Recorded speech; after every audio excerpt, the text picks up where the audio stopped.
तो राजा जोशियों जीवन में देखू तो राजा जोशियों जीवन पूर्वर तांकर बापा आमन और आमन रो बापा मानसी विषय टिके चिंता करले। मानसी मानसी एपरे जने राजा 21 अध्याय रे काढ़ा दरकार नहीं। मनसी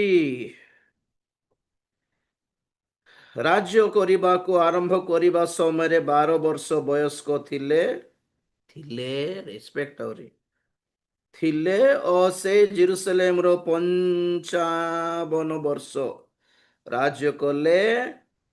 आउ तांकर मातांको नाम हिप्सिबा थिला। एते सुंदर नाम कि अरे बाप रे हिप्सिबा थिला। पुणी सदाप्रभु जो अन्य देशीय मानंकु इस्राएल संतान गण सम्मुखरु दूर करी देइथिले सेमानकर घृणायोग्य क्रियानुसारे से सदाप्रभुଙ୍କ दृष्टिरे कुकर्म कले। सब प्रकार सबुठ अधिक दुष्कर्मी किए बोली कहले मानसी राजा मनुष्य। आप लोग कहूली एप्स्टीन फाइल्स विषय रे। एप्स्टीन फाइल्स जहाँ अमेरिका रे गोटे एप्स्टीन नामक जड़े व्यक्ति केस जानते एप्स्टीन फाइल्स माने कौन? जेफ्री एप्स्टीन नामक जड़े बहुत बड़ धनी लोक थिला। एते धनवान से एते धनवान कि से अमेरिका स्थित एक समुद्र कूल रे एक द्वीप किणिला। एक टापू गोटे द्वीप किणिला। ताहार से द्वीपर नाम ही कौन कौन भिन्न भिन्न नाम अच्छे किंतु वर्तमान ताहाको एप्स्टीन आइलैंड बोली कहती। आ सही आइलैंड रे एते आलिशान बंगला विला बनाइला एक गेस्ट हाउस बनाइला एते बनाइला। आ अमेरिकार अन्य स्थानरू पुओ झील मानू लेडीज मानू किडनैप करके सेठी नहीं कि रखिबार गुलाम करके रखिबार बांधिकी रखिबार सेठी पुओ झील मानू मध्य केते वीडियो देखी बाप रे छुआ मान काम करथिले सेठी विदाउट ड्रेस नले शॉर्ट ड्रेस। आ ये कौन करे बड़ धनी लोक तेणुक बड़ बड़ पॉलिटिशियंस मानू बड़ बड़ फिल्म स्टार्स मानू बड़ बड़ बिजनेसमैन मानू आह्वान कर आम गेस्ट हाउस को टिके आसतु आम आप खातिरदारी करू बोल बहुत लोग सेठी गले और सरप्राइजली से माने अपना शारीरिक सुख विलास पूरण करने सब मद ये से सब प्रकार काम कथा सब लाइफ एंजॉय करती और से भितर को क्या एलाउ नहीं क्या फोटो काढ़ा को भी दियंती नहीं सेठी। तो बड़ बड़ पॉलिटिशियन माने बहुत जन सेठी को जाइछन्ते जेते नष्ट करिबार नष्ट कर देकी सेठारे एप्स्टीन कौन करला सेठी गोटे मंदिर अच्छे सिक्रेट टेम्पल गोटे अच्छे जहाँ को कहती मोलेक देवतार टेम्पल। से मोलेक देवता को विषय प्रसिद्धि माने विख्यात तो, बोली कहले से से पॉलिटिकली रिचेस रे धन संपत्ति देबारे आपण लोक मानक आपण भक्त मानक देबारे टॉप थिला पुणी से देवता। तो मोलेक देवतार नाम आम देखो आम बाइबल रे और ये मनस्य सीमित करे मोलेक जदि जन को आशीर्वाद कर जन राजा को आशीर्वाद करिवार अछि कारण मोलेक ए नामर अर्थ ही राजा अटे। तो अधिकांश राजा माने पॉलिटिशियंस माने तार पूजा बेसी करती आज भी कि जेपरी कि मोर मोर मोर पद मोर राजनैतिक पद स्थिर था मुही मुख्यमंत्री होगी थी सदा सर्वदा मुही प्रधानमंत्री होगी थी सर्वा सदा सर्वदा एथपाई से मोलेक को पूजा करती आ बदल रे मोलेक कौन मागे पिला मानू मागे। 21 अध्याय राजावली द्वितीय राजावली 21 अध्याय 6 पद पढ़ुछि देखंतु। पुणी से अपना पुत्र को अग्नि मध्य देई गमन कराइले आ शुभाशुभ कहिबार विद्या और गणकता व्यवहार कले आ भूतुड़िया और गुणिया मानक सहित संपर्क रखिले।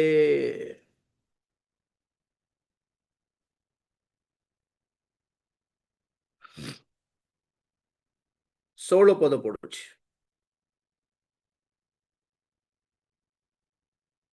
ଆହୁରି ମନୁଷ୍ୟ ସଦାପ୍ରଭୁଙ୍କ ଦୃଷ୍ଟିରେ କୁକର୍ମ କରି ଆପଣାର ସେହି ପାପ ଦ୍ୱାରା ଜିହୁଦାକୁ ପାପ କରାଇବା ଛଡ଼ା ସେ ବହୁତ ନିର୍ଦ୍ଦୋଷ ରକ୍ତପାତ କରି ଜେରୁସଲେମକୁ ଏକ ସୀମାରୁ ଅନ୍ୟ ସୀମା ପର୍ଯ୍ୟନ୍ତ ରକ୍ତରେ ପରିପୂର୍ଣ୍ଣ କଲା।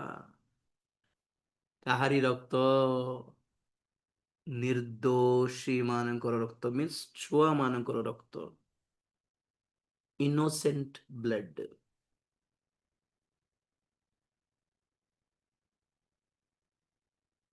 ଆଜ୍ଞା, ଦେଶ ପାଇଁ ସବୁଠୁ ଭୟଙ୍କର ଅଭିଶାପ ଆଉ ଦଣ୍ଡର ଯୋଗ୍ୟ କର୍ମ କୋଟା ମାନେ ନିର୍ଦ୍ଦୋଷୀ ମାନଙ୍କର ରକ୍ତ। ଓଡିଶା ମାନେ ଅଛି ଗ୍ରାହାମ ଷ୍ଟେନ୍ସର 2 ପୁତ୍ର, ନିର୍ଦ୍ଦୋଷର ହତ୍ୟା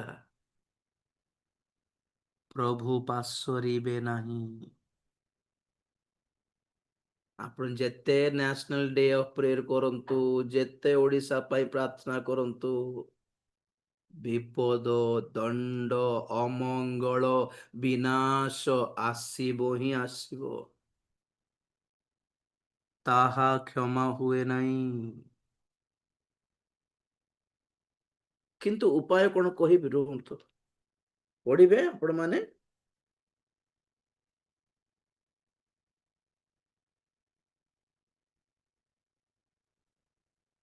ଚବିଶି, ଦ୍ୱିତୀୟ ରାଜାବଳୀ 24 ଅଧ୍ୟାୟ 3-4 ପଦ ପଢୁଛି। 24, ଦ୍ୱିତୀୟ ରାଜାବଳୀ 24, 3 and 4, 24 ଅଧ୍ୟାୟ 3-4 ପଦ। ପ୍ରକୃତରେ ମନୁଷ୍ୟର ପାପ ସକାଶୁ ତାହାର ସମସ୍ତ କୃତ କର୍ମାନୁସାରେ ଓ ମଧ୍ୟ ସେ ନିର୍ଦ୍ଦୋଷ ରକ୍ତପାତ କରିବା ସକାଶୁ ଜିହୁଦାକୁ ଆପଣା ଦୃଷ୍ଟିରୁ ଦୂର କରିବା ଲାଗି ସଦାପ୍ରଭୁଙ୍କ ଆଜ୍ଞାରେ ସେମାନଙ୍କ ପ୍ରତି ଏହା ଘଟିଲା। କାରଣ ମନୁଷ୍ୟ ନିର୍ଦ୍ଦୋଷ ରକ୍ତରେ ଜେରୁସଲେମକୁ ପରିପୂର୍ଣ୍ଣ କଲା, ପୁଣି ସଦାପ୍ରଭୁ କ୍ଷମା କରିବାକୁ ସମ୍ମତ ହେଲେ ନାହିଁ।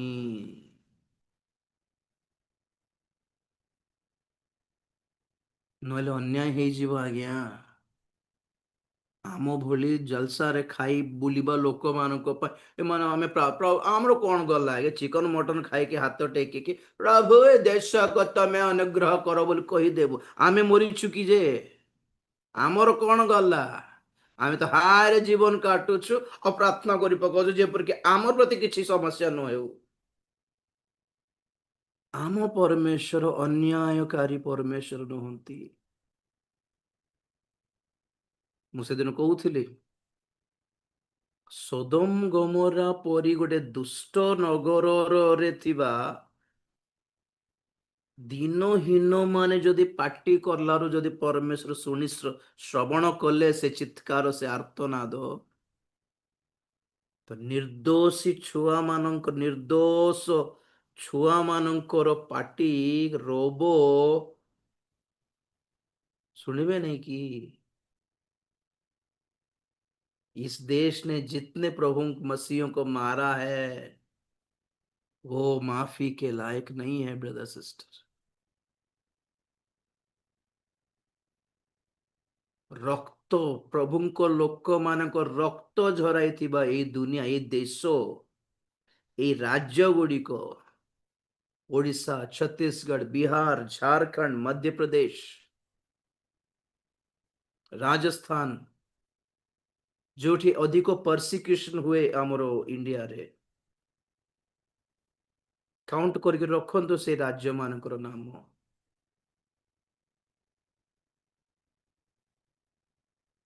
जिसाय 26 अध्याय केते सरल रे कहूछि बुझंतु आपण माने।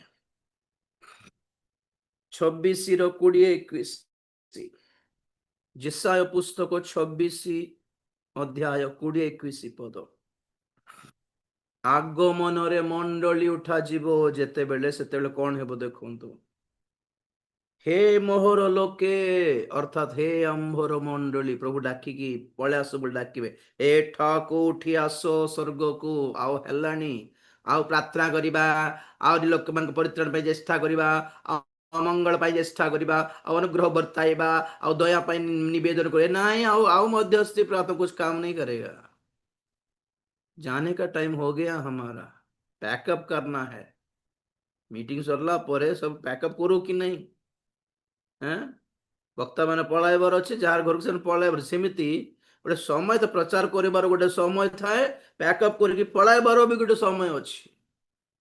ତ ପ୍ରଭୁ ଡାକି ନେବେ, ହେ ଆମ୍ଭର ଲୋକେ ଆସ, ତୁମ୍ଭର ଅନ୍ତରାଳୟରେ ପ୍ରବେଶ କର କରି ତୁମ୍ଭ ଚାରିଆଡେ ଦ୍ୱାର ରୁଦ୍ଧ କର। ସ୍ୱର୍ଗକୁ ନୀତ ହେଲା ପରେ ଅନ୍ତରାଳୟରେ, ସିକ୍ରେଟ ଚେମ୍ବରରେ ପ୍ରବେଶ କଲା ପରେ ଦ୍ୱାର ରୁଦ୍ଧ ହେବ। ଦ୍ୱାର ରୁଦ୍ଧ କର, କ୍ରୋଧ ବହି ଯିବା ଯାଏ ଅଳ୍ପ କ୍ଷଣ ଆପଣାକୁ ଲୁଚାଅ, କାରଣ ଦେଖ ସଦା ପ୍ରଭୁ ପୃଥିବୀ ନିବାସୀ ମାନଙ୍କର ଅପରାଧ ସକାଶେ ସେମାନଙ୍କୁ ଶାସ୍ତି ଦେବା ପାଇଁ ଆପଣା ସ୍ଥାନରୁ ବାହାର ହୋଇ ଆସୁଅଛନ୍ତି। ପୃଥିବୀ ହିଁ ଆପଣା ମଧ୍ୟସ୍ଥ ରକ୍ତ ପ୍ରକାଶ କରିବ ଓ ଆପଣା ହତ ଲୋକମାନଙ୍କୁ ଆଉ ଆଚ୍ଛାଦନ କରିବ ନାହିଁ। जितने निर्दोषी लोगों का खून बहाया इस दुनिया ने, वो सब निकल के बाहर आ जाएगा। ब्लड बाहरी वो पुणे आ गया।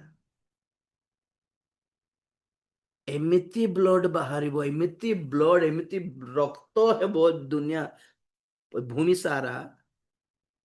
କୂଅରେ ବ୍ଲଡ, ନଦୀ ନାଳରେ ବ୍ଲଡ, ଘରେ ଆପଣ ପାଇପ୍ ଖୋଲିଲେ ପାଣି ପିଇବା ପାଣିରେ ବ୍ଲଡ, ଆପଣ ଆପଣ ହାଣ୍ଡିରେ ରଖିଥିବା ପାଣି ଢାଙ୍କୁଣି ଖୋଲିକି ଦେଖ ବ୍ଲଡ का पानी सब ब्लड है जानते। प्रकाशित वाक्य 16 अध्याय। पहचान नहीं पाए परमेश्वर को, है ना? चंगाई, आशीष आशीष चंगाई देने के सिवा और कुछ भी नहीं जानता हमारा परमेश्वर। कुछ लोगों के अनुसार के जनकर हिसाब रे ଆଉ ପରମେଶ୍ୱର କିଛି ନାହିଁ, ଖାଲି ହାଲେଲୁୟା ପ୍ରେଜ୍ ଲର୍ଡ କରେ ଫୁଲି ଯାଉଥିବେ ଆମର ପରମେଶ୍ୱର, ନାଇଁ କି? ପ୍ରକାଶିତ 16, ପ୍ରକାଶିତ 16 ଚାରି ପଦରୁ ପଢୁଛି ଦେଖନ୍ତୁ। Revelation 16:4, ତୃତୀୟ ଦୂତ ଆପଣା ପାତ୍ର ନଦୀ ଓ ନିର୍ଝରଣୀ ଗୁଡ଼ିକ ଉପରେ ଢାଳିଲେ, ତହିଁ ତହୁଁ ସେହି ସବୁ ରକ୍ତ ହୋଇଗଲା। ସେତେବେଳେ ମୁଁ ଜଳାଧିପତି ଦୂତଙ୍କୁ ଏହା କହିବାର ଶୁଣିଲି, ହେ ବର୍ତ୍ତମାନ ଓ ଅତୀତ ପୁଣି ପବିତ୍ର ଯେ ତୁମ୍ଭେ ନ୍ୟାୟକର୍ତ୍ତା ବୋଲି ଏହିପରି ବିଚାର କରିଅଛି, ଯେଣୁ ସେମାନେ ସାଧୁ ମାନଙ୍କର ଓ ଭାବବାଦୀ ମାନଙ୍କର ରକ୍ତପାତ କରିଥିଲେ, ଆଉ ତୁମ୍ଭେ ସେମାନଙ୍କୁ ପାନ କରିବା ନିମନ୍ତେ ରକ୍ତ ଦେଇଅଛ, ସେମାନେ ସେଥିରେ ଯୋଗ୍ୟ।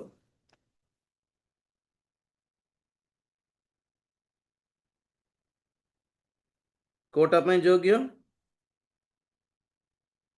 ଏ ତୃତୀୟ ବିଶ୍ୱ ଯୁଦ୍ଧରେ ଯେତିକି ବୋମା, ଏବେ ଇରାନର ହାଲତ କଣ ଜାଣିଛନ୍ତି? ଇରାନରେ ଇସ୍ରାଏଲ କଣ କରଲା, ସେମାନଙ୍କର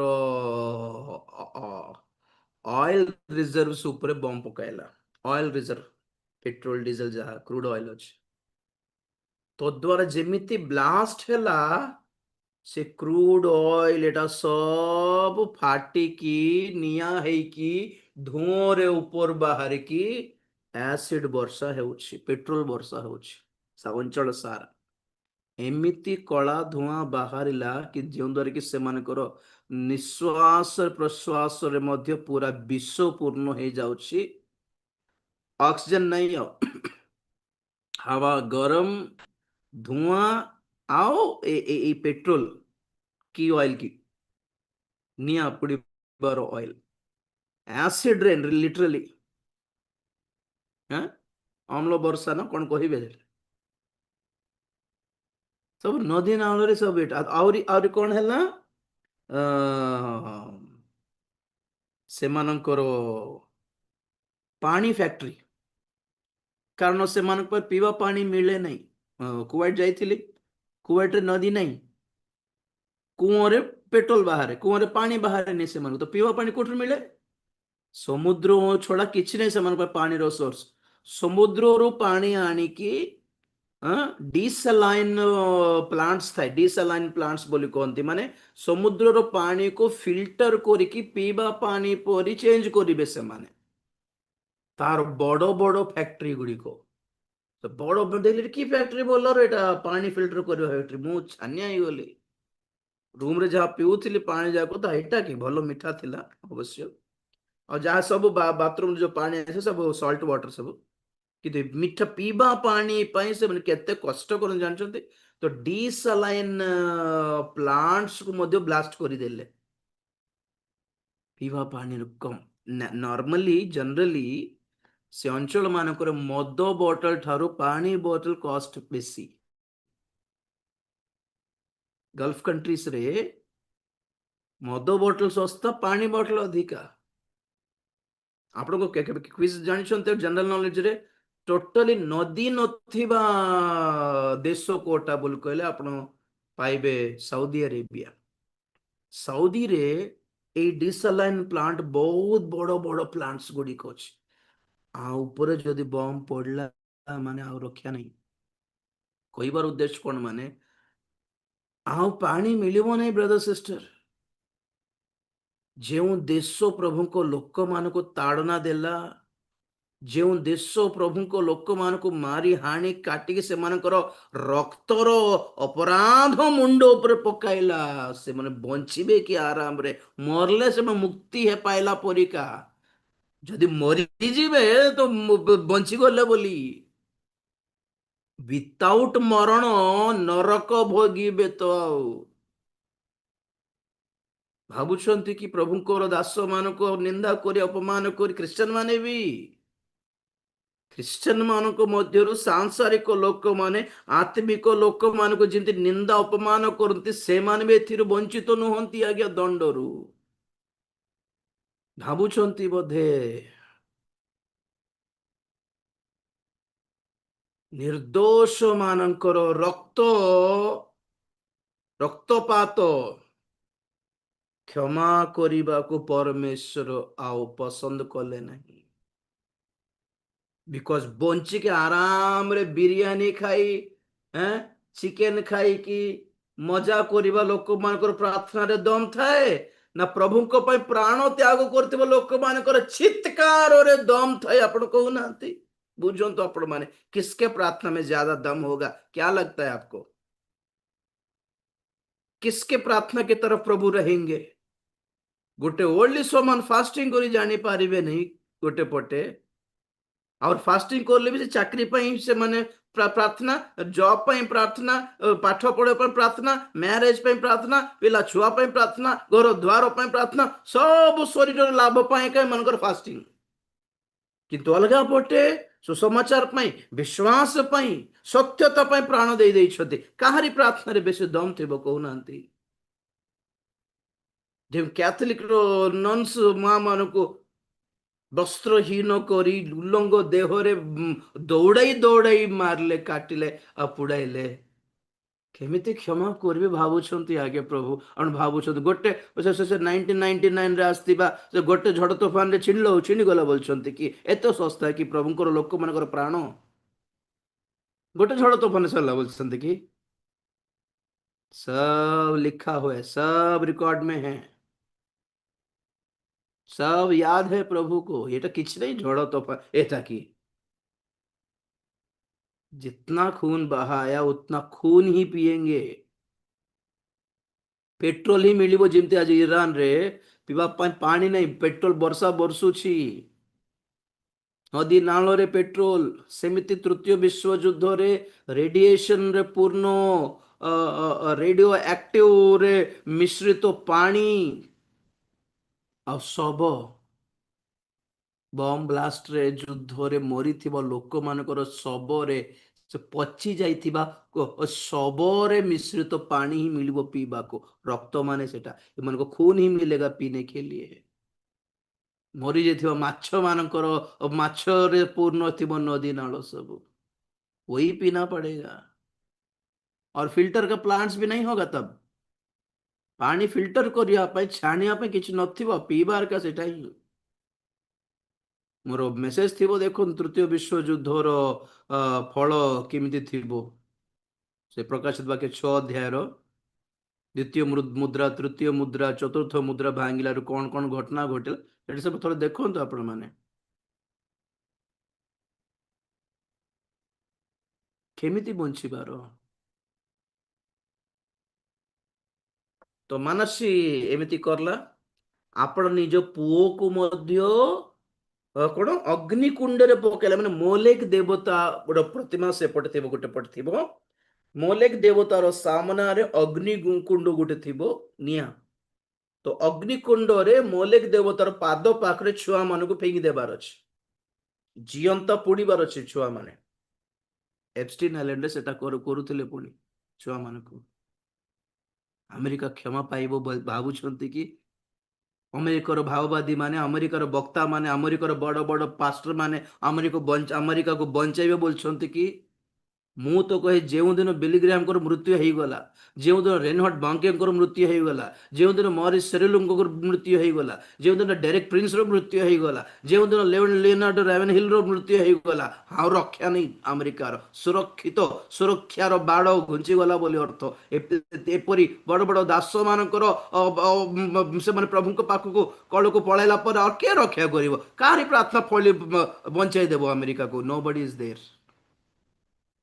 सब जितना लोग कमर्शियल माइंडेड वाला है, ये लोग नहीं बचाएंगे, बचा पाएंगे। सब कमर्शियल माइंडेड वाला है लोग, पैसे के लिए सेवा किए लोग नहीं। ଯେଉଁଦିନ ଇଣ୍ଡିଆରେ ଡିଜେ ଦିନକରଙ୍କର ମୃତ୍ୟୁ ହେଲା, ମୁଁ ସେଦିନ ବହୁତ କାନ୍ଦିଲେ, କହିଲି ଆଉ ରକ୍ଷା ନାହିଁ ଇଣ୍ଡିଆର ବୋଲି। ଆମ ଭଳି ଦାସ ମାନେ ପାରିବ ନାହିଁ। ଚେଷ୍ଟା କରୁଛୁ କିନ୍ତୁ ଆମର ଉପରେ ନିର୍ଭର କରେନି ଦେଶର ସୁରକ୍ଷା। हम भी ठीक नहीं है। ଯେ ଯେଉଁ ଦେଶରେ ଗୋଟେ ଉତ୍ତମ ବଡ ବଡ ଆତ୍ମିକ ସତ୍ୟ ଓ ସାଧୁ ପ୍ରଭୁଙ୍କ ଦାସ ମାନେ ପ୍ରଭୁଙ୍କ କଳକୁ ଫଳାଇ ଚାଲିଗଲେ, ଏଥିର ଜାଣନ୍ତୁ ଆଉ ରକ୍ଷା ନାହିଁ ବୋଲି। ଯେଉଁଦିନ ଟିଭି ଜାସଙ୍ଗର ମୃତ୍ୟୁ ହେଲା, ମୁଁ ସେଟା ହିଁ ଭାବିଲି। ଯେଉଁଦିନ ବିଲି ଗ୍ରାହାମଙ୍କର ମୃତ୍ୟୁ ହେଲା, ସେଦିନ ସେ ତାହା ହିଁ ଭାବିଲି, ଆଉ ଗଲା ବସ୍, ଆଉ କୋଇ नहीं बचा सकेगा। କାହାରି ମୁହଁ ଦେଖିକି ପ୍ରଭୁ କ୍ଷମା କରିବେ ଯେ? କାହାରି ମୁହଁ ଦେଖିକି? ଆମର ମୁହଁ ଚଳିବ ନାହିଁ ଭାବୁଛୁ ବୋଧେ। ନିର୍ଦୋଷ ରକ୍ତପାତ, ନିର୍ଦୋଷୀ ମାନଙ୍କର ରକ୍ତ ଝରାଇଲାରୁ ଦେଶ ପାଇଁ ଅମଙ୍ଗଳ ଆସିବ। ନିର୍ଦୋଷ ରକ୍ତ ଯୀଶୁ ଖ୍ରୀଷ୍ଟଙ୍କ କୃଷାର୍ପଣ କରିଦେବାରୁ ଆଜି ପର୍ଯ୍ୟନ୍ତ ଇସ୍ରାଏଲ ପାଇଁ ଶାନ୍ତି ମିଳୁନି। ଇସ୍ରାଏଲର ଶାନ୍ତି ନାହିଁ କା କୁହାଯାଏ କି ଜିହୁଦୀ ମାନଙ୍କର ରକ୍ତ ଯେତେ ପାନ କଲା ଏଇ ପୃଥିବୀ ଗୋଟେ ସମୟରେ, ସେତିକି को जातिर रक्त पान कर नहीं पड़े भूमि। जितने यहूदी यहूदी लोग मारे गए दुनिया में इतिहास में, उतना कोई भी एक जाति वैसा मारा नहीं गया है। एते ताड़ना प्राप्त हेले जिहुदी माने, तापरे आज टॉप रे अच्छी ख्रिस्टियन मंडली। ଖ୍ରୀଷ୍ଟୀୟ ମଣ୍ଡଳୀ ଯେତେ ତାଡ଼ନା ପାଇଲା, କୋ ଧର୍ମ ସେତିକି ତାଡ଼ନା ପାଇନି ଆଜ୍ଞା। सब नोटेड किया है परमेश्वर ने। से पंचम मुद्रा भांगिबारु स्वर्गर यज्ञ वेदी तले जो आत्मा गुड़िक अटकिकी रहीगले, जे मैंने प्रभुଙ୍କ ପାଇଁ ଆପଣ ପ୍ରାଣ ତ୍ୟାଗ କଲେ, ଶହୀଦ ହେଲେ, ସେମାନେ ପାଟି କରୁଛନ୍ତି ସ୍ୱର୍ଗର ପ୍ରାଙ୍ଗଣର ଯଜ୍ଞ ବେଦୀ ତଳେ କି ଆମର ରକ୍ତପାତ ସକାଶୁ ପ୍ରତିଶୋଧ ନିଆଯାଉ। ପଢିବେ କି ପ୍ରକାଶିତ 6 ଅଧ୍ୟାୟ। ମୁଁ ବୁଝାଉଛି ଆପଣ ମାନଙ୍କୁ କେତେ ବିପଦ ଯୋଗିଛି, ସମ୍ଭାଳି ଯାଆନ୍ତୁ ବୋଲି। 6 ଅଧ୍ୟାୟ 9 ପଦରୁ ପ୍ରକାଶିତ ବାକ୍ୟ 6 ଅଧ୍ୟାୟ 9 ପଦରୁ। ମେଷ ଶାବକ ଯେତେବେଳେ ପଞ୍ଚମ ମୁଦ୍ରା ଭାଙ୍ଗିଲେ ସେତେବେଳେ ଯେଉଁମାନେ ଈଶ୍ୱରଙ୍କ ବାକ୍ୟ ସକାଶେ ଓ ସେମାନଙ୍କୁ ଦିଆଯାଇଥିବା ସାକ୍ଷ୍ୟ ସକାଶେ ହତ ହୋଇଥିଲେ ସେମାନଙ୍କର ଆତ୍ମା ମାନଙ୍କୁ ମୁଁ ବେଦୀ ତଳେ ଦେଖିଲି, ସ୍ୱର୍ଗରେ ବେଦୀ ତଳେ ଦେଖିଲି। ସେମାନେ ଉଚ୍ଚ ସ୍ୱରରେ ଡାକ ପକାଇ କହୁଥିଲେ, ହେ ପବିତ୍ର ଓ ସତ୍ୟ ପ୍ରଭୁ, ଆଉ କେତେ କାଳ ତୁମ୍ଭେ ବିଚାର ନ କରି ପୃଥିବୀ ନିବାସୀ ମାନଙ୍କ ଠାରୁ ଆମ୍ଭମାନଙ୍କ ରକ୍ତର ପରିଶୋଧ ନ ନେବ? ସେଥିରେ ସେମାନଙ୍କର ପ୍ରତ୍ୟେକ ଜଣକୁ ଧଳା ବସ୍ତ୍ର ଦିଆଗଲା। ପୁଣି ସେମାନଙ୍କର ଯେଉଁ ସହଦାସ ଓ ଭାତୃଗଣ ସେମାନଙ୍କ ପରି ମଧ୍ୟ ବଧ କରାଯିବେ, ସେମାନଙ୍କ ସଂଖ୍ୟା ପୂର୍ଣ୍ଣ ନ ହେବା ଯାଏ ଆଉ କିଛି କାଳ ବିଶ୍ରାମ କରିବାକୁ ସେମାନଙ୍କୁ କୁହାଗଲା। କ୍ୟା କ୍ୟା କ୍ୟା ଯଜ୍ଞ ବେଦୀ ତଳେ ସ୍ୱର୍ଗରେ ଯେତେ ଜଣ ଶହୀଦ ମାନେ ମରଲେ, ଯେତେ ଜଣ ଦଙ୍ଗାରେ 2008 ଦଙ୍ଗାରେ ଯେତେ ଖ୍ରୀଷ୍ଟିଆନ ମାନଙ୍କୁ ମାରି ଦିଆଗଲା, ପୋଡେଇ ଦିଆଗଲା, ପିଲାମାନଙ୍କୁ ମଧ୍ୟ ପୋଡେଇ ଦେଇଥିଲେ କି ନାଇଁ? ଗିର୍ଜା ସାମ୍ନାରେ ପୋଡେଇ ଦେଇଥିଲେ ବହୁତ ଜଣକୁ। 1999 ଯେମିତି ଗ୍ରାହାମ ଷ୍ଟେନ୍ସ କୁ ପୋଡେଇ ଦିଆଗଲା, 2008 ଯେମିତି ଦଙ୍ଗା ଓଡିଶାରେ ଦଙ୍ଗା ହେଲା, 2001 ଆଇ ଥିଙ୍କ ଗୁଜରାଟରେ ଯେମିତି ଦଙ୍ଗା ହେଲା, ଯେତେ ଖ୍ରୀଷ୍ଟିଆନ ମାନଙ୍କୁ ମାରିଦେଲେ, ପୋଡେଇ ଦେଲେ। କୁଆଡେ ଗଲେ ବୋଲୁଛନ୍ତି? ସେମାନଙ୍କର ଆତ୍ମା କୁଆଡେ ଗଲ ଯାଇଥିବ? ସମସ୍ତଙ୍କର ଆତ୍ମା ସ୍ୱର୍ଗକୁ ପହଞ୍ଚିବନି। ବହୁତ ଜଣଙ୍କର ଆତ୍ମା ଶହୀଦ ହେଇଥିବା, ମୃତ ହତ ହେଇଥିବା ଲୋକମାନଙ୍କର ଆତ୍ମା ସ୍ୱର୍ଗର ଡୋର ବାହାରେ, ୱାରାଣ୍ଡାରେ, ପ୍ରାଙ୍ଗଣରେ ବେଦୀ ତଳେ ରହିଗଲେ, ବେଦୀ ପାଖରେ ରହିଗଲେ। ପୁଣି ପ୍ରଭୁ ଡାକୁଛନ୍ତି, ଆସନ୍ତୁ ଭିତରକୁ, ଶାନ୍ତି ମିଳିବ। ନା, ଆମେ ଯିବୁ ନାହିଁ। କାହିଁକି? ଆମକୁ ବେକାରରେ ମାନେ କାହିଁକି ମାରିଦେଲେ? ଆମେ ଡରିବା ପାଇଁ ତ ଆମେ ଡରୁ ନଥିଲୁ, ଆମେ ମରିବା ପାଇଁ ଡରୁ ନଥିଲୁ, କିନ୍ତୁ ଆମେ ରେଡି ନଥିଲୁ। ଆମ ପରିବାର କଣ ହେଇଯିବ, ଆମର ମଣ୍ଡଳୀର ହାଲତ କଣ, ଆମର ପରିବାରର ହାଲତ କଣ, ମୋର ସ୍ତ୍ରୀ କେମିତି ବଞ୍ଚିବ, ମୋର ପିଲା ଛୁଆ କେମିତି ବଞ୍ଚିବେ, କେମିତି ମରିଗଲେ, କିଛି ପ୍ରିପେୟାର ନଥାଏ କି ବେକାରରେ? ନା ପ୍ରଭୁ, କିଛି ଖରାପ ଭାବନି, ତମ ଭଳି ଏତେ ସରଳ ହୃଦୟ ଆମର ନାହିଁ କି ଆମେ କ୍ଷମା କରିଦେବୁ। ତମେ ପରିଶୋଧ ନେବା ପର୍ଯ୍ୟନ୍ତ, ତୁମେ ପ୍ରତିଶୋଧ ନେବା ପର୍ଯ୍ୟନ୍ତ, ଆମ ରକ୍ତର ଦଣ୍ଡ ସେମାନଙ୍କୁ ଦେବା ପର୍ଯ୍ୟନ୍ତ ଆଇ ଏମ୍ ସରି, ଆମେ ବାହାରେ ଥିବୁ। ପ୍ରଭୁ ବି କଣ କହିଲେ ପୁଣି? ହଉ ଠିକ ଅଛି, ନେବି ନିଶ୍ଚୟ। ତୁମ ଭଳି ଆହୁରି କେତେ ଜଣ ହତ ହେବାକୁ ଯାଉଛନ୍ତି, ବଧ କରାଯିବେ। ମୋର ମାଇଣ୍ଡରେ ଗୋଟେ ସଂଖ୍ୟା ରଖିଛି, ଏତେ ଲୋକ ମରିବେ ବୋଲି। ସେଇ ସଂଖ୍ୟା ପୂର୍ଣ୍ଣ ହେବା ପର୍ଯ୍ୟନ୍ତ ଟିକେ ଆପଣ ମାନେ ବିଶ୍ରାମ ନିଅନ୍ତୁ। ଏଠି ନିଅନ୍ତୁ ଧଳା ବସ୍ତ୍ର,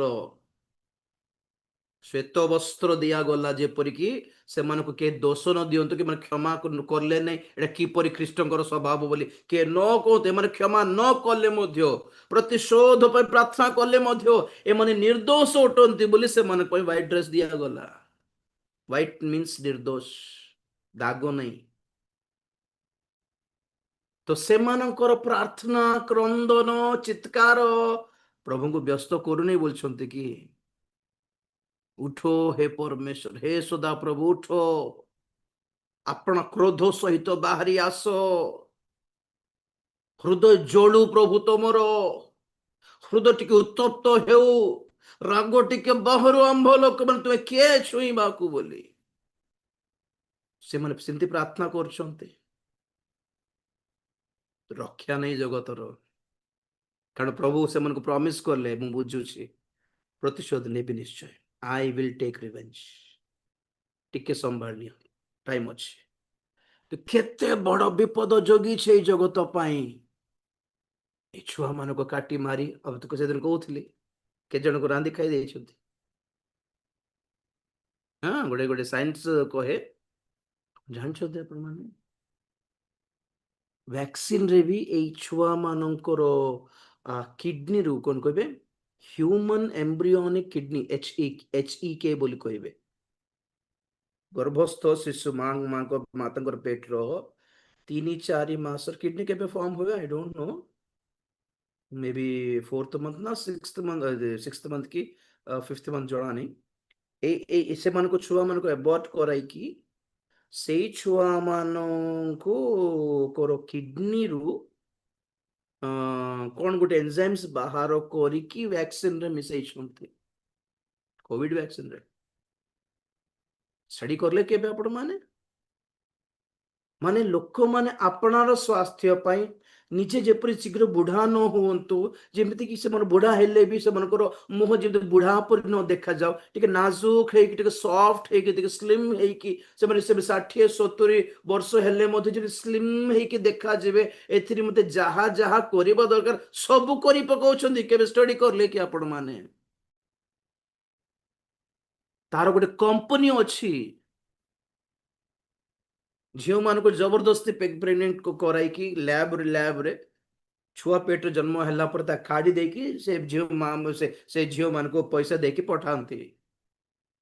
ସରୋଗେଟ ମଦର୍ସ ଅଛନ୍ତି ଆଜ୍ଞା, ଭଡାକୁ ଆପଣ ଗର୍ଭ ଦିଅନ୍ତି ପଇସା ପାଇଁ। କେ ଜଣ ପୁରା ଛୁଆ ଜନ୍ମ କରିକି ବଡ ଲୋକମାନେ କିଣୁଛନ୍ତି, ଆଉ କେ ଜଣ ଛୁଆ ମାନଙ୍କୁ ଇଏ ପାଇଁ ବ୍ୟବହାର କରୁଛନ୍ତି, ଆପଣା ସୌନ୍ଦର୍ଯ୍ୟ ପାଇଁ।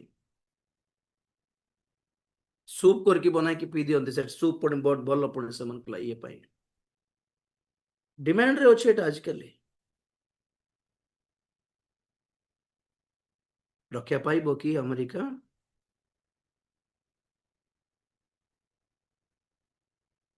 କୋଉ ଦେଶ ବି ରକ୍ଷା ପାଇବ ନାହିଁ। ଏଥିରେ ଜାଣନ୍ତୁ କି ପ୍ରକାଶିତ ବାକ୍ୟର ବିପଦ କେଡେ ଭୟଙ୍କର ଭାବରେ ଜଗିଛି ଆଗାମୀ ଦିନ ମାନଙ୍କ ପାଇଁ। ଆଉ ବେଶୀ ଦେରି नहीं, ବେଶୀ दूर भी नहीं, ବେଶୀ देर भी नहीं। बस हम लोगों का जाना है। ଶେଷରେ ରାଜା ଯୋଶୀଙ୍କର ଷ୍ଟୋରି ଦେଖିବା। ସେ ମାନସରେ ସେମିତି କାମ କରଲା, ମରଲା। ମନୁଷ୍ୟର ପୁଅ ଆମନ ଆସିଲା, ସେ ବି ସେମିତି ସବୁ କାମ କରଲା, ମରଲା। ତାପରେ ରାଜା ଯୋଶୀ ରାଜା ହେଲେ 8 ବର୍ଷ ବୟସରେ। ଆପଣ ମାନଙ୍କୁ ଗୋଟେ କ୍ୱେଶ୍ଚନ, 8 ବର୍ଷ ବୟସରେ ଜଣେ ରାଜା ହେଲା ମାନେ କି ଆଶ୍ଚର୍ଯ୍ୟ କଥା, ଛୁଆ ଗୋଟେ ରାଜା ହେଇଗଲା। ଦ୍ୱିତୀୟ ରାଜାବଳୀ 22 ଅଧ୍ୟାୟ ପାଖ ପଳେଇ ଆସନ୍ତୁ ସାରିବା। ଦ୍ୱିତୀୟ ରାଜାବଳୀ 22 ଅଧ୍ୟାୟ 1-2 ପଦ ପଡୁଛି। ଯୋଶୀୟ ରାଜ୍ୟ କରିବାକୁ ଆରମ୍ଭ କରିବା ସମୟରେ 8 ବର୍ଷ ବୟସ୍କ ଥିଲେ, ଆଉ ସେ ଜେରୁସଲେମର 31 ବର୍ଷ ରାଜ୍ୟ କଲେ। ତାଙ୍କର ମାତାଙ୍କ ନାମ ତ୍ରିଦିଦା। ସେ କଣ ଏଟା ବସ୍କତୀୟ ଅଦାୟାଙ୍କ କନ୍ୟା ଥିଲେ। ପୁଣି ଯୋଶୀୟ ସଦାପ୍ରଭୁଙ୍କ ଦୃଷ୍ଟିରେ ଯଥାର୍ଥ କର୍ମ କଲେ ଓ ଆପଣା ପୂର୍ବପୁରୁଷ ଦାଉଦଙ୍କ ସମସ୍ତ ପଥରେ ଚାଲିଲେ। ପୁଣି ସେ ଡାହାଣ କିମ୍ବା ବାମ ପାର୍ଶ୍ୱକୁ ଫେରିଲେ ନାହିଁ। ପ୍ରେଜ୍ ଦ ଲର୍ଡ। ଏବେ କଣ ହେଲା, ସେ ରାଜ ମୋ ପଟେ ଦେଖନ୍ତୁ ଷ୍ଟୋରି ପରେ ପରେ ମୁଁ ଗୋଟେ ଗୋଟେ ପଢେଇବି ମଝିରେ। ରାଜା କଣ କଲେ, ସେ ଦେଖିଲେ ଈଶ୍ୱରଙ୍କର ମନ୍ଦିର ଭାଙ୍ଗି ପଡିଛି। ମାନେ ତାଙ୍କର ପୂର୍ବରେ ଯେଉଁ ଯେଉଁ ଦୁଇ ଦୁଇ ଜେନେରେସନର ରାଜା ମାନେ କେବେ କେବେ ସଦାପ୍ରଭୁଙ୍କର ଉପାସନା କରିନାହାନ୍ତି, ପ୍ରାର୍ଥନା କରିନାହାନ୍ତି, ଯଜ୍ଞ ବେଦୀ ନିର୍ମାଣ କରିନାହାନ୍ତି, କି ସଦାପ୍ରଭୁଙ୍କ ପାଇଁ ବଳି ଉତ୍ସର୍ଗ କରିନଥିଲେ। ଯେ କଣ କଲେ, କଣ ପ୍ରଭୁଙ୍କର ମନ୍ଦିର ଏମିତି ପଡିଛି ରେ ବାବୁ? ତ କେତେ ଜଣ ଦାସ ମାନଙ୍କୁ ଡାକି କହିଲେ, ମନ୍ଦିରର ମରାମତ କରାଯାଉ, ରିପେୟାର କରାଯାଉ, ତାର ଭଗ୍ନ ପ୍ରାଚୀର ନିର୍ମାଣ କରାଯାଉ, ଭଗ୍ନ ଅବସ୍ଥା ସବୁ ରିପେୟାର କରାଯାଉ ବୋଲି। କେତେ ପଇସା କେତେ ଅଛି ରେ ଖଜାନାରେ ବୋଲି ପଚାରିଲାରୁ ସାଫନ ଆଉ ହିଲକିଆ ଏପରି କେତେ ଯାଜକ ମାନେ, ଶାସ୍ତ୍ରୀ ମାନେ, ଦାସ ମାନେ ଆସି କହିଲେ, ଆଜ୍ଞା ଏତିକି ପଇସା ଅଛି ଖଜାନାରେ। ଗୋଟେ କାମ କରିବା, ପଇସା ସବୁ ଈଶ୍ୱରଙ୍କର ମନ୍ଦିରର ପୁନର୍ନିର୍ମାଣ, ଭଗ୍ନ ଅବସ୍ଥାକୁ ପୁନର୍ନିର୍ମାଣ, ରିପେୟାର, ମରାମତି ପାଇଁ ପଇସା ଲଗାଯାଉ। ମରାମତ।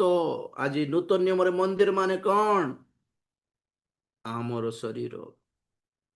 ଆଜି ନୂତନ ନିୟମରେ ମନ୍ଦିର ମାନେ କଣ? ମଣ୍ଡଳୀ।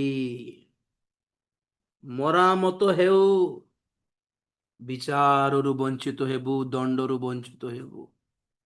ତ ମରାମତ କଲା ପାଇଁ ପଇସା ନିଜର ନୂଆରେ ଯାଉ ପଇସା ତେଣୁ କରି ଗୋଟେ ଗାଡ଼ି ଗୋଟେ କିଣିବା, ଗୋଟେ नहीं नहीं नहीं नहीं। पहले जो था वो पैसा खर्च किया सिर्फ मंदिर के मरम्मत के लिए। ନିଜକୁ ମରମତ ମାନେ କଣ? ସଂଶୋଧନ କରାଯାଉ, ପରିଷ୍କାର କରାଯାଉ, ଅନୁତାପ କରାଯାଉ, ମନ ପରିବର୍ତ୍ତନ କରାଯାଉ, ଈଶ୍ୱରଙ୍କର ସାନ୍ନିଧ୍ୟ ଫେରି ଆସୁ ମନ୍ଦିର ଭିତରକୁ। ଯେଉଁ ଯେଉଁ ସ୍ଥାନରେ ଫାଟିଛି, ଯୋଉଠି ଲିକ୍ ହେଉଛି ପାଣି, ଯେଉଁ ଯେଉଁ ଫାଟ ସ୍ଥାନ ଭିତରୁ ମୂଷା ପଳେଇ ଆସୁଛି, ସାପ ପଶି ଯାଉଛି ଭିତରକୁ, ତାହା ସବୁ ମରାମତ କରାଯାଉ। ଆପଣ ଜୀବନକୁ ମରାମତି କରିବାର ସମୟ ଆସିଗଲାଣି ଆଜ୍ଞା। ମାନେ ମରାମତ କରୁଥିଲେ, ଦେବଗଣଙ୍କର ଯଜ୍ଞ ବେଦୀ ବନାଇଲା ପୁଣି ମାନେ ସେ ମନ୍ଦିର ଭିତରେ, ସେ ଯଜ୍ଞ ବେଦୀ ଭାଙ୍ଗିଲା ବେଳକୁ ହିଲକିଆ ନାମକ ଯାଜକ ଦେଖିଲା ଏ ବେଦୀ ତଳେ କଣ ଗୋଟେ ଦେଖା ଯାଉଛି ଭାବି ବୋଲି। ଦେଖିଲା ବେଳକୁ ସେଠି ଗୋଟେ ଈଶ୍ୱରଙ୍କର ବ୍ୟବସ୍ଥାର ପୁସ୍ତକ ଥିଲା। ଈଶ୍ୱରଙ୍କ ବ୍ୟବସ୍ଥାର ପୁସ୍ତକ ଦେଖିକି ସାଫୋନ ନାମକ ଶାସ୍ତ୍ରୀଙ୍କ ପାଖକୁ ଯାଇକି ଦେଲା, ଆଜ୍ଞା ମୁଁ ଗୋଟେ ବହି ଗୋଟେ ଦେଖିଛି ପୁସ୍ତକ, ତା ଈଶ୍ୱରଙ୍କର ବ୍ୟବସ୍ଥା। ସେ ସାଫୋନ ନାମକ ସେ ବ୍ୟକ୍ତି ପଢିଲେ, ସିଧା ଯାଇକି ଯୋଶିୟ ରାଜାଙ୍କ ପାଖକୁ ଗଲେ। ଆଉ କଣ ହେଲା ଦେଖିବା। ହୁଁ 8 ପଦ ପଡୁଛି ପ୍ରଥମରେ, 22:8।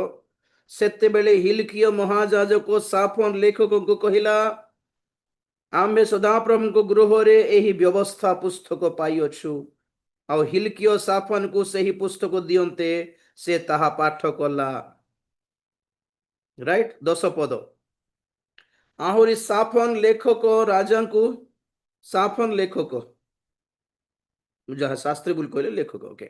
ସାଫନ ଲେଖକ ରାଜାଙ୍କୁ ଜଣାଇ କହିଲା, ହିଲକିୟ ଯାଜକ ଆମକୁ ଏହି ପୁସ୍ତକ ଦେଇଅଛନ୍ତି। ଓ ସାଫନ ତାହା ରାଜାଙ୍କ ସାକ୍ଷାତରେ ପାଠ କଲା। ଏବେ ଶୁଣ 11 ପଦ। ଏଥିରେ ରାଜା ସେହି ବ୍ୟବସ୍ଥା ପୁସ୍ତକରୁ ବାକ୍ୟ ଶ୍ରବଣ କରନ୍ତେ ଆପଣା ବସ୍ତ୍ର ଚିରିଲେ।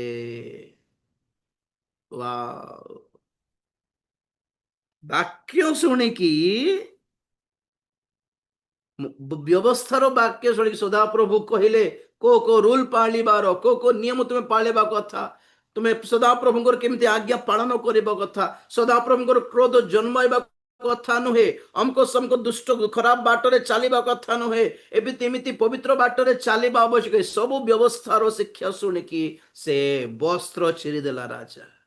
କଣ ବୋଲି? ଯେତେ ମାନେ ବଞ୍ଚିଛନ୍ତି ଠିକ ବାକ୍ୟର ବିରୁଦ୍ଧରେ ବଞ୍ଚିଛନ୍ତି ଏମାନେ ବୋଲି ଦୁଃଖ କରିକି ଛାତି ପିଟିକି ବସ୍ତ୍ର ଚିରିଲେ। ତହିଁରେ ସଦା ପ୍ରଭୁ ବାକ୍ୟ ପଠାଇଲେ ତାଙ୍କ ନିକଟକୁ। କଣ ବୋଲି ପଢିବା କି? 18 ପଦରୁ, ମାତ୍ର ସଦାପ୍ରଭୁଙ୍କୁ ପଚାରିବା ପାଇଁ ତୁମ୍ଭମାନଙ୍କୁ ପଠାଇଲେ ଯେ ଜିହୁଦା ରାଜା ଜିହୋଶୁଆ ତାଙ୍କୁ ତୁମ୍ଭେମାନେ କହିବ, ସଦାପ୍ରଭୁ ଇସ୍ରାଏଲର ପରମେଶ୍ୱର ଏହି କଥା କହନ୍ତି, ତୁମ୍ଭର ଶ୍ରୁତ ବାକ୍ୟ ବିଷୟରେ ସଦାପ୍ରଭୁ କହନ୍ତି, ଆମ୍ଭେ ଏହି ସ୍ଥାନ ବିରୁଦ୍ଧରେ ଓ ତହିଁର ନିବାସୀ ମାନଙ୍କ ବିରୁଦ୍ଧରେ ଯେ ସକଳ ବାକ୍ୟ କହିଅଛୁ, ଅର୍ଥାତ୍ ସେମାନେ ଯେ ଧ୍ୱଂସର ଓ ଅଭିଶାପର ପାତ୍ର ହେବେ, ଏହି କଥା ଶୁଣି ତୁମ୍ଭର ଅନ୍ତଃକରଣ କୋମଳ ହୋଇ ତୁମେ ସଦାପ୍ରଭୁଙ୍କ ଛାମୁରେ ଆପଣାକୁ ନମ୍ର କଲ ଓ ଆପଣା ବସ୍ତ୍ର ଛିରିଲ ଓ ଆମ୍ଭ ଛାମୁରେ ରୋଦନ କଲ, ଏ ହେତୁ ଆମ୍ଭେ ମଧ୍ୟ ତୁମ୍ଭ କଥା ଶୁଣିଲୁ।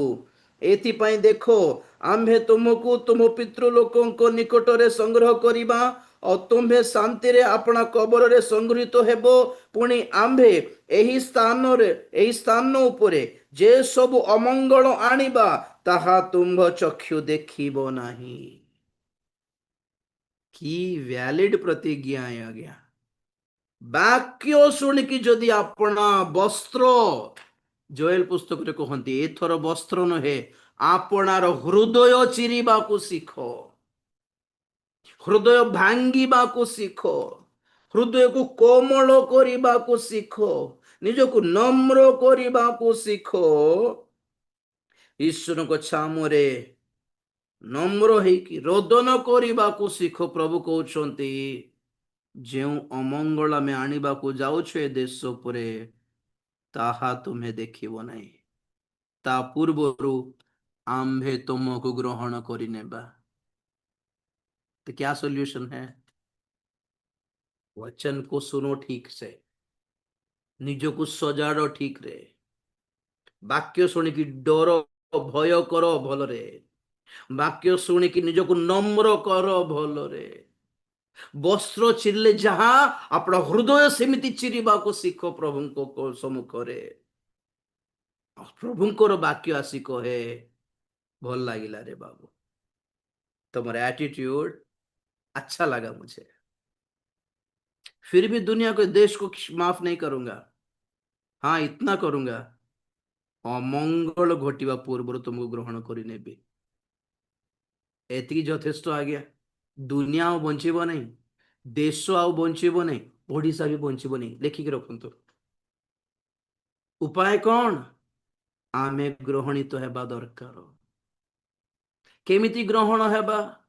ବାକ୍ୟ ନ ଶୁଣିକି, ନିଜକୁ ନମ୍ର ନ କରିକି, ନିଜକୁ ସଂଶୋଧନ ନ କରିକି, ନିଜ ହୃଦୟ ନ ଚିରିକି ଖାଲି ପ୍ରାର୍ଥନା করলে, ଖାଲି ফাস্টিং করলে, ଖାଲି ଚାନ୍ଦା ଦେଲେ, ଦାନ ଦେଲେ, ଖାଲି ଗୀତ ଗାଇ ପକାଇଲେ, ଖାଲି ନାଚି ପକାଇଲେ କିଛି ଲାଭ नहीं, कुछ नहीं होगा उससे।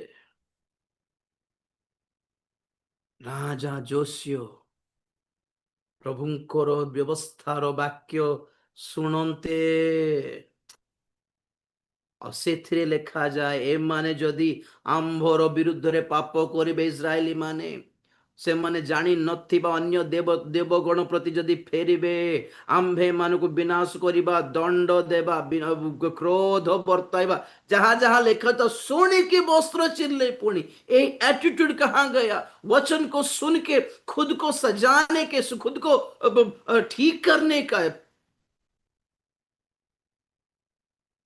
ସଜାଡ଼ିବା ପାଇଁ, କରେକ୍ସନ କରିବା ପାଇଁ, ନିଜକୁ सुधारिवा ପାଇଁ କିଛି କରୁଛନ୍ତି कि ना? आशीष और चंगाई के अलावा कुछ नहीं चाहिए इन लोगों को।